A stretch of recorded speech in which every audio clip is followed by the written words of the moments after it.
About 3 years ago, I was in a dark place in my life.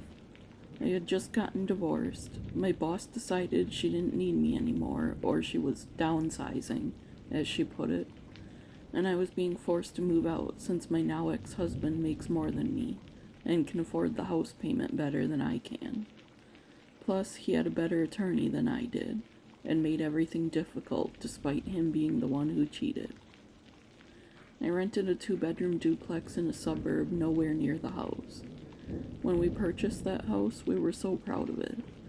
It was located up on a hill and was far more expensive and elegant than anything him or I grew up in. We were at the prime of our lives.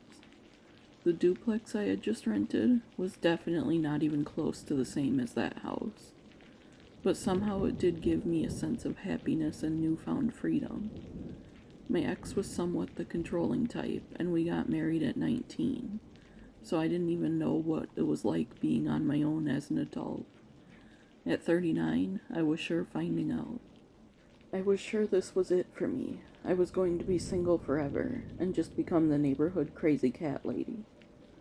We had one daughter, but she was on her way out the door to college in 2 months, so I was also about to be an empty nester. The apartment wasn't terrible. It had recently been updated, so it had new appliances, and I had a beautiful fire pit and patio area out back. So it wasn't like it was a dump, it was just an adjustment. I was sitting at the kitchen table one day, searching for jobs, when the light above me turned off. Oh great, there's no way I can reach that, I said out loud. I got up to see if I even had spare light bulbs. I couldn't remember. But I didn't have to find any, because as soon as I stood up, it turned back on. I sighed and settled back in to continue the job hunt. But only 5 minutes later, there was a knocking sound coming from the basement. It was loud enough to make me jump, so it had to be something falling. I made my way down the basement stairs, but looking around, there was nothing out of place. I shook my head and headed back upstairs.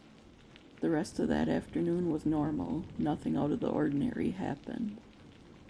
Later that week, as I was sleeping, I was awoken by a strange noise that seemed to be coming from the bathroom. It sounded like someone was taking a shower, but my daughter was at her dad's house for the week. Sure enough, I approached the bathroom door, and the light and shower were on. Maybe Michaela had another argument with her dad and didn't want to wake me, I thought to myself, hoping that was the case. I was hoping against all hope that was who was in my shower right now. Reaching to open the door, my heart sank down into my toes. I knocked first, but Michaela didn't answer, so I wasn't sure what I was about to encounter. I opened the door and jumped back because there was so much hot steam coming out. I couldn't even see into the bathroom for the first few seconds until some of the steam let up. There was no one there, not that anyone could survive that hot of a shower. I literally freaked out and called my ex-husband out of habit. He sleepily answered the phone, and when I explained to him what happened, he started laughing. "Real comforting," I said. "Sorry, but Tina, it must be a problem with the plumbing. I don't know what else would explain it," he said, still laughing. Great, now he thinks I still need him, I thought to myself, apologizing for waking him up before hanging up. I don't know what I expected for the rest of the night, that I would just drift off to sleep and be able to forget everything that just happened. But as I was laying back down, I heard the loudest cry or scream I've ever heard. I sprung up in bed so quickly that I got a head rush.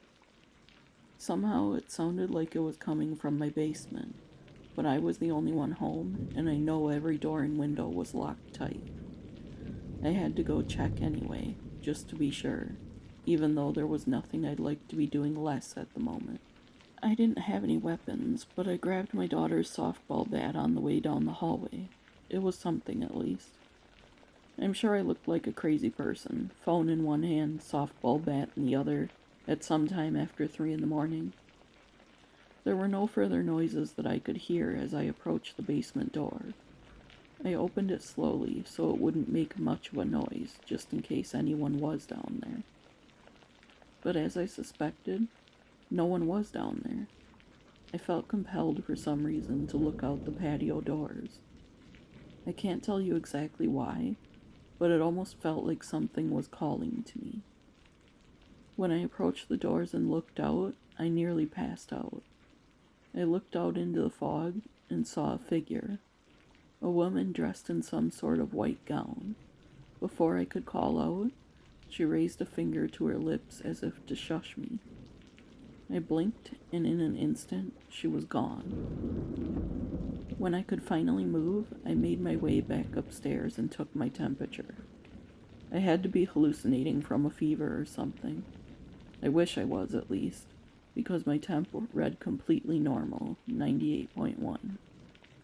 I tried explaining to my mom what was happening and asked her if I could stay with her until I could break out of the current lease. I don't know who or what I saw that night, but I never stayed another night there alone. It took a lot of begging and more money than I should have paid to break the lease, but I got out of there and never looked back. I later found out that I'm not the only tenant to experience things there. I talked to the nice couple who lived in the other side of the duplex, and they explained that I was the third person to move in and back out that year. They said they'd never experienced anything on their side. If someone passed away there, the landlord didn't disclose it, and no one was saying anything about it. I'll never forget whoever or whatever I saw that night. I probably would have taken my temperature too, and I'm so glad you're in a much better spot in life. We're often more susceptible to paranormal experiences when we're going through things. Can anyone out there relate to this story, or do you have a story of your own to share? Email it to the address in the description below. Like and subscribe if you've made it this far. And with that, see you tomorrow, friends.